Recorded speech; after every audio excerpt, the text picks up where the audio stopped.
巴拿馬兩大淡水湖魚類含控超標長食恐傷身，湖魚類暗藏危機，專家呼籲市民注意食用量。招牌公司62710885編譯，請轉發注明出處。史密森熱帶研究所 STRI 同加拿大麥吉爾大學聯手做嘅研究發現，巴拿馬人常食嘅兩種淡水魚孔雀鱸 Sargento 學名 #Cichla #Monaculus 同狗魚 Pajapero 學名 #Harplius #Maralapis 體內控含量超標，長期食可能危害健康。據呢份研究係巴拿馬首個針對食用魚控含量嘅系統性評估，最近刊登喺生態毒理學 Ecotoxicology 期刊。團隊抽查咗加通湖、Gatun 同巴亞諾湖 Bayano 捉到嘅魚，發現加通湖有55%狗魚樣本同21%孔雀鱸樣本，控含量超過美國環保署安全標準，每克魚肉300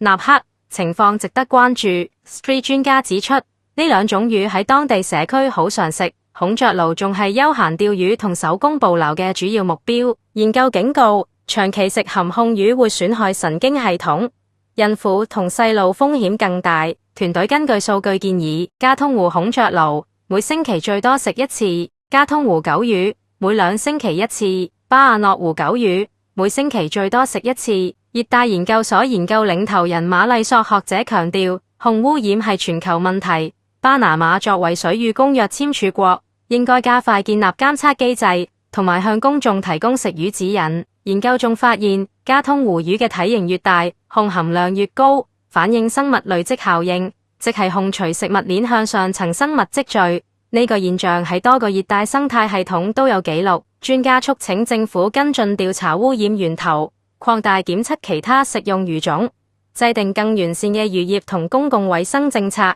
同時加強社區宣傳，教市民點樣安全食淡水魚。廣告，整招牌找我們62710885承接各類招牌、橫幅、燈箱、發光字、立體字、印章、名片、宣傳單、商業活動籌劃等。受巴拿馬季下咖啡、水洗原豆專享專線。微信號 Lisa Panama 限量發售，收藏給風味，一杯開啟季下世界的大門。批發零售 Falius 全國最低、最實惠的電子發票銀櫃、新機、電子簽名、發票，歡迎諮詢中西語67511824 WhatsApp 電話同步。Pananom 伊市新鋪出租，近 Interamericana 三叉路口，地頭旺，可直達市中心，多個住宅社區出入口，治安太平，可做批發、車零件、電器鋪、改裝車、診所、農業店。電話聯繫時間早8晚66743830663439568非誠勿擾。廣告位招商。